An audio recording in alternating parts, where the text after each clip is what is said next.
All right, let's talk about presentations. Today, we're skipping the usual tips like make eye contact or don't say.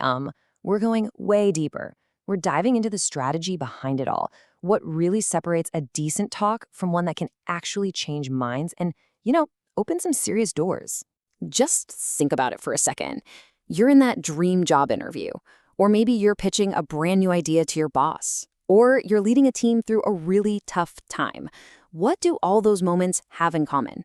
In every single one of those high-stakes situations, your ability to present your ideas with real clarity and impact, well, it's everything.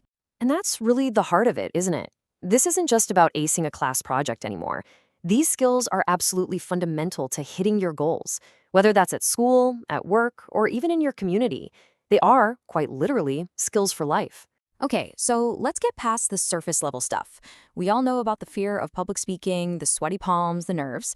But the real power of being a great presenter goes so much deeper than just conquering that fear. And this isn't just theory, right? The proof is everywhere. I mean, you've got students in Toronto who landed summer jobs specifically because they knew how to present themselves confidently in meetings. And on a global scale, think about someone like Malala Yousafzai. It's not just her incredible message, it's how she delivers it with this clarity and power that inspires millions. These skills are a direct line to leadership and success. So this brings us to a really interesting puzzle, a paradox that pretty much every modern presenter has to deal with. We live in a world that demands this slick, buttoned-up professionalism, but at the same time, we're all craving raw, authentic connection.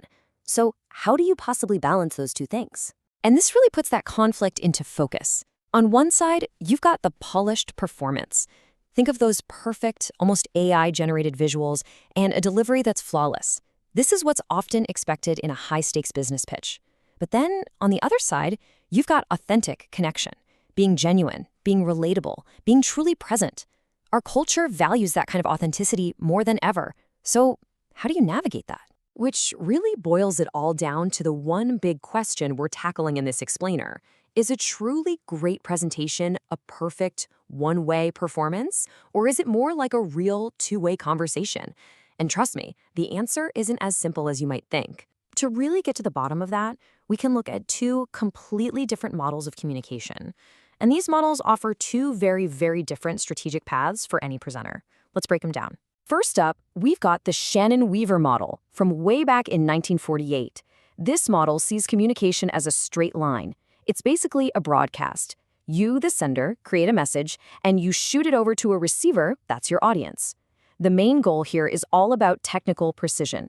You want to eliminate any noise, anything at all, that could mess with your message being understood perfectly. But then, fast forward to the 70s, and a whole new idea pops up, the transactional model. Now, this model says communication isn't a one-way street at all. It's a dynamic, two-way process.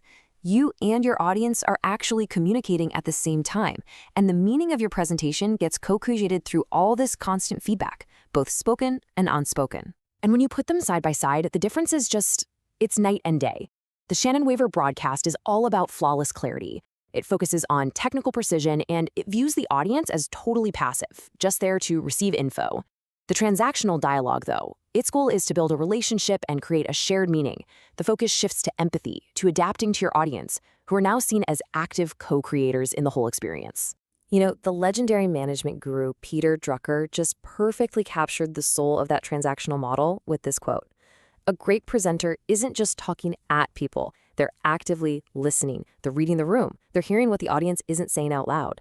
And that's where the real magic, the real connection happens. Okay, so theory is great, but what does this actually look like out in the wild? Well, let's look at two hugely successful companies that have absolutely mastered the art of presentation by taking two totally different strategic routes, Apple and Shopify. So on one side, you have Apple. They are the absolute masters of spectacle. Their presentations are global cultural events.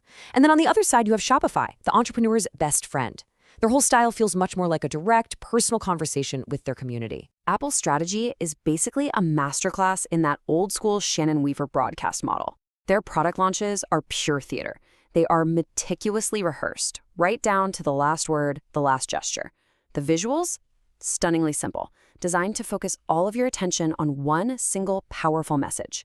It is a perfected, high-impact broadcast built to create awe and desire. Shopify, on the other hand, plays a totally different game. Their presentations are conversational, they're packed with data, but they're delivered in this casual, relatable style that makes you feel like you're a partner, not just a customer.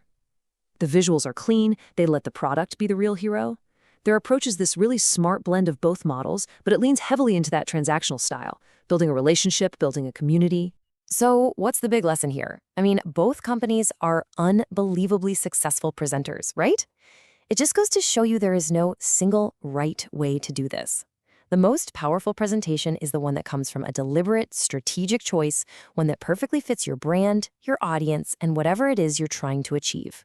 All right, so knowing all that, what are the key strategies you can actually use in your very next presentation? And maybe more importantly, what does the future hold for this absolutely essential skill? Okay, it really comes down to three things. First, know your goal. Before you do anything else, decide, am I trying to do a flawless broadcast to get a point across, or am I trying to build a relationship and a dialogue? Second, make your authenticity a strategic choice. Whether you're polished like Apple or conversational like Shopify, pick a style that's actually you, and then execute it with intention. And finally, number three, make your visuals serve the story, not the other way around. Your slides are your backup singers, not the lead vocalist.